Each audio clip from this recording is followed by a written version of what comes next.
Bonjour, bienvenue en acoustique avec Cédric. Aujourd'hui, je reçois un musicien très talentueux, Monsieur Grégory Hott. Bonjour. Bonjour Cédric et merci pour l'invitation. Merci à toi. J'ai vu effectivement des vidéos sur internet et j'ai vraiment accroché ce que j'ai vu. J'ai vraiment beaucoup aimé parce que j'aime beaucoup moi que les instrumentistes, que les musiciens viennent à mon émission, puissent s'exprimer. En fait, j'ai vu que tu as, on va se tutoyer, que tu as donc étudié au conservatoire à Strasbourg, c'est ça? Exactement. La musique classique et le jazz? Oui, j'ai plus appris la musique classique que le jazz. Le jazz, c'est plus des rencontres, ce que j'ai écouté, ce qui m'a nourri à droite à gauche, même si j'ai effectivement fait une passerelle jazz au conservatoire à Strasbourg. Mais pour moi, le jazz, c'est les clubs et c'est encore une fois les rencontres, plus qu'un enseignement. Mais le piano classique, oui, ça a été vraiment concret. Je voudrais savoir, en fait, souvent quand on parle d'artiste, on pense souvent à un chanteur ou une chanteuse, et souvent un musicien, c'est celui qui accompagne. Est-ce que c'est facile, en tant que musicien instrumentiste, de se faire une place dans le milieu de la musique, entre guillemets, ou est-ce qu'à chaque fois, on est obligé, on vous donne, ou enfin, vous impose d'avoir quelqu'un qui chante à côté de vous? Non, je crois pas. Je crois que l'instrument dans le jazz depuis très longtemps, ça a toujours été, ça a aussi été instrumental et pas toujours que voué à être écouté avec des chanteurs ou des chanteuses. Donc je pense qu'il y a moyen de défendre quelque chose sans chant. Et moi, en fait, j'adore le chant.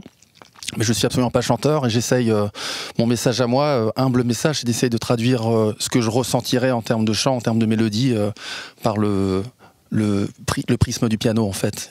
Voilà, j'aime beaucoup les mélodies, les musiques de films, faire inviter au voyage.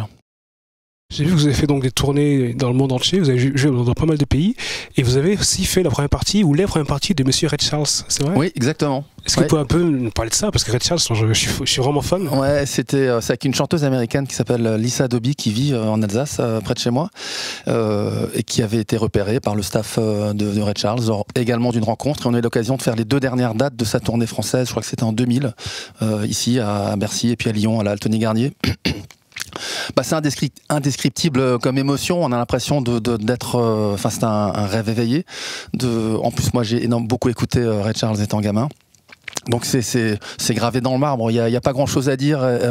Il était affaibli, fatigué, mais il a fait un set qui avait duré, je crois, pas loin d'1h30, avec un engagement incroyable, une générosité, alors qu'il tenait à peine debout. D'accord. Est-ce que vous pouvez nous parler de cet album que je montre à la caméra? Ouais, alors cet album s'appelle Ways de mon trio, c'est le 4e album de mon trio qui est sorti il y a tout juste un an. Bah ce sont des histoires en fait. Pour moi, les Waze, ce n'est pas qu'une application pour iPhone, mais c'est aussi un GPS. Enfin, un GPS.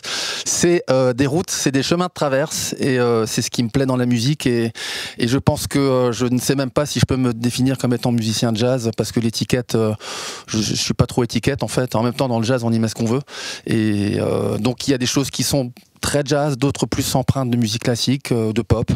Je m'interdis aucune frontière, et voilà, chacun y trouvera ce qu'il a envie d'y trouver, ce qu'il touchera ou pas. Mais pour moi, c'est ça. Ce sont des chemins de traverse. Dans la vie, il y a des routes, il y a des chemins. On peut rester ou légèrement bifurquer, se perdre et revenir. Voilà. Être libre finalement. Être libre complètement, oui, c'est quand même le plus beau message du jazz. C'est vraiment une musique de liberté. Alors maintenant les amis, vous allez écouter Monsieur Grégory Hott en live en acoustique avec Cédric. On l'a tous adoré ici. Je pense que vous allez aussi aimer Monsieur Grégory Hott en live en acoustique avec Cédric.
Bravo.